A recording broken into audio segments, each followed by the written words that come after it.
যে দেশকে একসময় এক্সিস অফ ইভিল বলা হয়েছিল, আজ তার সাথেই দর কষাকষির টেবিলে বসে ডলার গুনছে ওয়াশিংটন।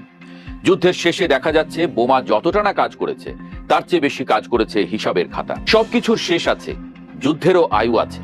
মানুষের রাগ যেমন চায়ের কাপে ভিজে নরম বিস্কুটের মতো একসময় গলে যায়, তেমনি রাষ্ট্রের যুদ্ধ শেষমেশ গিয়ে ঠেকে হিসাব বিজ্ঞানের ক্লাসে।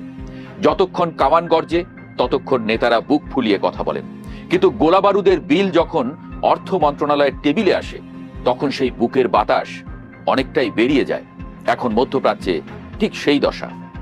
অনেক হলো যুদ্ধ, অনেক হলো আমরা কাউকে ছাড় দেব না ধরনের বক্তৃতা।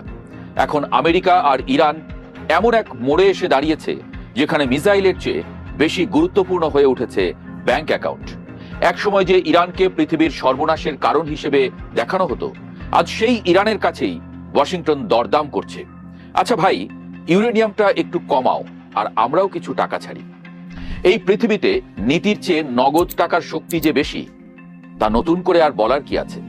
মধ্যপ্রাচ্যের যুদ্ধটা শুরু হয়েছিল গত 28 ফেব্রুয়ারি। আগুন জ্বলছিল দাউ দাউ করে, যেন কাল সকালেই পৃথিবীর মানচিত্র বদলে যাবে। কিন্তু এপ্রিলের শুরু থেকেই যুদ্ধবিরতি। এখন ইরান ও যুক্তরাষ্ট্র চূড়ান্ত সমঝোতার দর কষাকষিতে ব্যস্ত। আর এই দর কষাকষির কেন্দ্রবিন্দুতে আছে ইউরেনিয়াম। পৃথিবীতে যত ধাতু আছে তার মধ্যে ইউরেনিয়ামের মতো ভয়ঙ্কর অথচ দামি জিনিস কমই আছে। এটা এমন এক বস্তু যা দিয়ে বিদ্যুৎও বানানো যায়, আবার শহরও উড়িয়ে দেওয়া যায়। ওয়াশিংটনের প্রধান ভয় ইরান যেন তার সমৃদ্ধ ইউরেনিয়াম ব্যবহার করতে না পারে। বিশেষ করে প্রায় 450 কেজি 60% সমৃদ্ধ ইউরেনিয়াম নিয়ে তাদের ভয় বেশি। কারণ এই 60% জিনিসটাই পরে গিয়ে 90%-এর দিকে হাঁটতে শুরু করে মাত্র কয়েক সপ্তাহে। আর 90% মানেই পারমাণবিক বোমার রাস্তা। তাই আমেরিকা এখন বলছে ইউরেনিয়াম দাও, ডলার নাও। আলোচনায় উঠে এসেছে প্রায় 2000 কোটি ডলারের কথা। এই টাকা ইরানের জব্দ করা অর্থ। বহু বছর ধরে নানা নিষেধাজ্ঞা আর চাপের রাজনীতিতে এই অর্থ আটকে রেখেছিল আমেরিকা। এখন সেই টাকাই ফেরত দেওয়ার আলোচনা হচ্ছে। অর্থাৎ আগে গলা টিপে ধরা হয়েছিল, এখন একটু পানি খাওয়ানো হচ্ছে।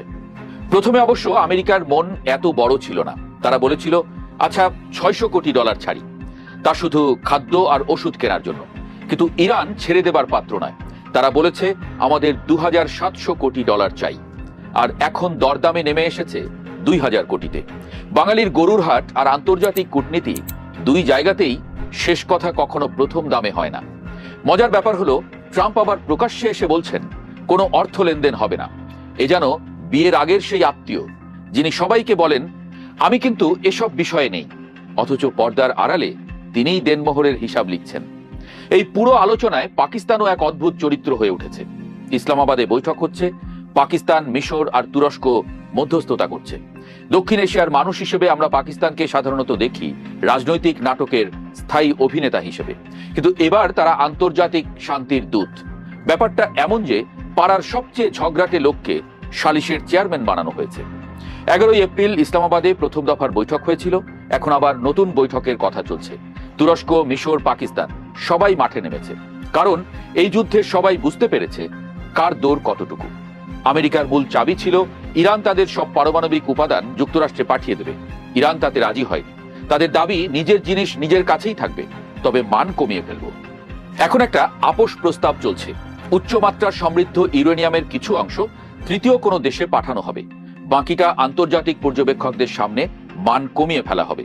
শুনতে খুব ভদ্র ও সভ্য শোনালেও আসলে এটা হচ্ছে পারমাণবিক রাজনীতির আধা তুমি আধা আমি ফর্মুলা। খসড়া সমঝোতা স্মারকে বলা হয়েছে ইরানের ইউরেনিয়াম সমৃদ্ধকরণ কর্মসূচি স্থগিত রাখা হবে। আমেরিকা প্রথমে 20 বছরের স্থগিতাদেশ চেয়েছিল, ইরান বলেছে 5 বছর। এই পার্থক্য কমাতে এখন মধ্যস্থতাকারীরা ব্যস্ত। তবে ইরান একটা বড় সুবিধা পাচ্ছে। চিকিৎসা সরঞ্জাম তৈরির জন্য তারা পারমাণবিক গবেষণা চুল্লি ব্যবহার করতে পারবে। অর্থাৎ পুরো পারমাণবিক কর্মসূচি বন্ধ হচ্ছে না, শুধু তাকে ভদ্র নাম দেওয়া হয়েছে মাত্র। আরেকটা গুরুত্বপূর্ণ বিষয় হলো, সব পারমাণবিক স্থাপনা মাটির উপরে রাখতে হবে। মাটির নিচে থাকা স্থাপনাগুলো অকেজো করে রাখা হবে। কারণ আমেরিকার ভয় ভূগর্ভস্থ স্থাপনাকে নিয়ে। উপরে থাকলে স্যাটেলাইটে দেখা যায়, নিচে থাকলে সন্দেহ বাড়ে।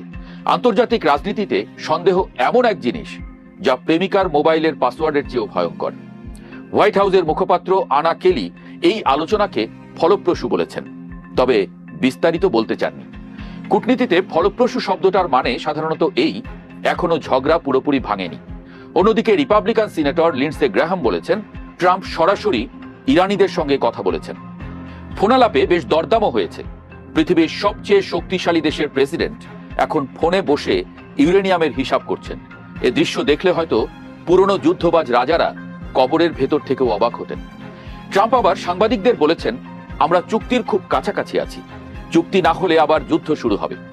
এই কথাটা শুনলে মনে হয় পৃথিবীর রাজনীতি এখন অনেকটা গ্রামের মাতব্বরদের মতো। তারা প্রথমে মারামারি থামায়, তারপর বলে আবার লাগলে কিন্তু আমরাও নামব। তবে পৃথিবীর সবচেয়ে বড় শক্তিধর দেশও শেষ পর্যন্ত বুঝেছে শুধু বোমা ফেলে সব সমস্যার সমাধান হয় না, কখনো কখনো ব্যাংক ট্রান্সফারও করতে হয়। এই পুরো ঘটনাটা আসলে আমেরিকার জন্য এক ধরনের ভুলের মাসুল। বছরের পর বছর চাপ, নিষেধাজ্ঞা, যুদ্ধ, হুমকি, সবকিছুর পরও ইরান টিকে গেছে। শুধু টিকেই যায়নি, এমন জায়গায় পৌঁছেছে যেখানে এখন তাকে বসিয়ে আলোচনা করতে হচ্ছে। আর ইরানও বুঝে গেছে, যুদ্ধ যত দীর্ঘ হয় অর্থনীতি তত হাঁপিয়ে ওঠে। আদর্শ দিয়ে বাজারে চাল কেনা যায় না, তাই তারাও এখন ইউরেনিয়ামের বদলে ডলার চাইছে। বিপ্লবেরও শেষমেশ বৈদেশিক মুদ্রার দরকার হয়ে পড়ে।